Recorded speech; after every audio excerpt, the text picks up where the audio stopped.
Alright, and I wanted to do a fairly quick video and talk about, it's kind of a double-edged topic, and it was prompted via discussion that I saw, but I'm going to talk about mandate. I'm going to reiterate a little bit about how powerful it is. I know there's been some players that maybe have seen how powerful it is, maybe here or elsewhere, and they've basically converted over to using it because of how strong it is. I mean, the ability to inflict choke and a blind, and then it grows in power with each subsequent cast, as well as earth resistant goes up. It really makes you be able to have enough defense to where you can use any armor you want, sort of regardless of your defensive element. It really is. I mean, you can play chokes. You can do dodge lash with it after you set it up. But I wanted to kind of show something. A lot of people may be turned off by it because I think it pays around 80% of its damage, and I think there's a lot of players, they're just so focused on damage. Everything's like, but how much damage does it do, or how can I increase damage? And I feel like the game's evolved out of that, away from that. So this is the standard damage. It's not going to be much. We have 100% earth element here, so 18, 23, 25. So as you can see, it's very, very low, but you get a chance to inflict choke and blind. In this case, blind and inflict. So in this case, so it's going to be 30 at 100% earth. It'll be double that at 200%. So as you can see, choke got even better.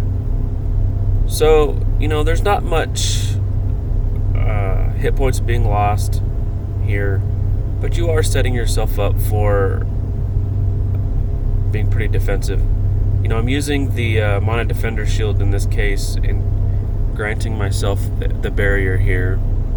So I'll get one more cast before I run out of MP here. So 84 blind these days is really close to unhittable versus 150, level 150 a mob. This is only 110, so I'm probably unhittable at this point. One would argue, okay, so now you've got to figure out how to regen your MP. You could have just, it's just level 110 mob. You could have just killed it. Probably been pretty safe, even if you weren't doing this mandate spell. And you're right. But there are some items in the game that when you start to combine it, you'll start to see a lot more damage. The first thing you're going to want to be able to do, okay, so an obvious one is a spellcaster armor. So you've got the 1.375 times damage. Then you can go ahead and grab a Tropo shield, which will then do the Earth Elevon. And then you have boosters. So the most optimal will be Moglacorn. If you just want to use the generic boosters, it's fine. And the best booster, if you have luck, it's not any generic booster or even element specific booster. It is actually, for earth, it's envy, and for fire, it's lust. And then we can go ahead and grab the new earth arcane cutlass. Alright.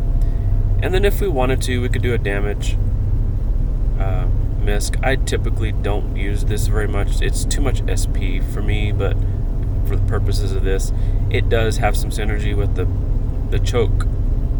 So as you noticed before, versus 110%, it was like 18, 23, stuff like that. Well, now you've got Moglacorn, which is going to do a 67.9 magic, but it'll be half that for spells. And then we have Lust. With this build, it's maxed because it's half charisma, half luck. So what did it say? increases my lucky strike rate from 10. It adds 45.29, so 55.29. And then you have your Tropo Shield here. Plus 30 on this guy, and then plus 20 here. So that 18 to 20, so we are gonna get a 10% boost here because Earth is 110 in this instance instead of 100. So keep that in mind. It'll just be 10% higher. But Mandate will now have a little bit stronger choke and a little bit stronger blind because of the increased Earth. But now with all of this, you're going to see significantly more damage. So in this instance, you could probably, in this setup, and then you're getting your anima barrier from Necromancer with your chokes and the blinds. Most monsters are not going to eat past your anima barrier, so you're probably going to be able to keep your hit points here.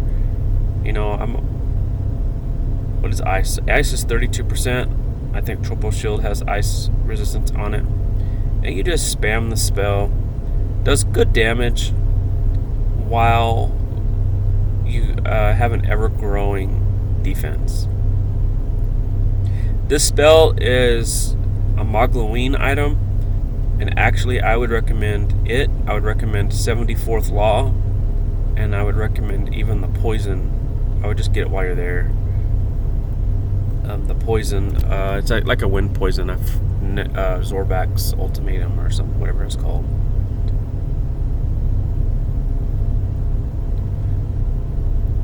As you can see, all these boosts are now making something that's seemingly very weak offensively very strong, and now I'm continuing to make myself defensive.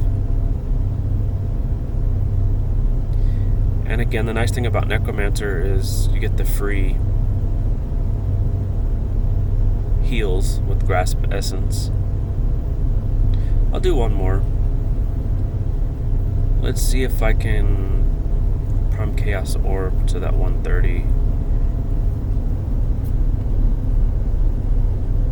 I may lose some turns here in the process. We'll see. Alright. This will end up boosting the damage, which is fine because I'm going to be inflicting choke. So I got it to 130, but I lost my turns here, so I'll probably get blown up here because I do have that at 11. Alright, so this should be very significantly increased, as you can see. And you can actually give yourself chokes solo, and then you can just click the shit out of Prime Chaos Orb and then give yourself more damage. So you literally could own Necromancer, that specific Cutlass, Mandate, the Moglacorn Booster, Envy, and Tropo Shield, and versus 99% of the game, not use anything else, and dominate the monster. Only the form shift monsters, I guess, would maybe give you trouble if their earth element is not very high.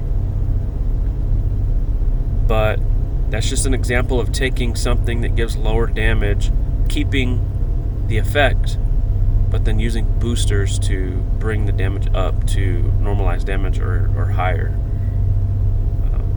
And I think that's far more effective than using an actual nuke for a lot of the gameplay, especially against tougher monsters.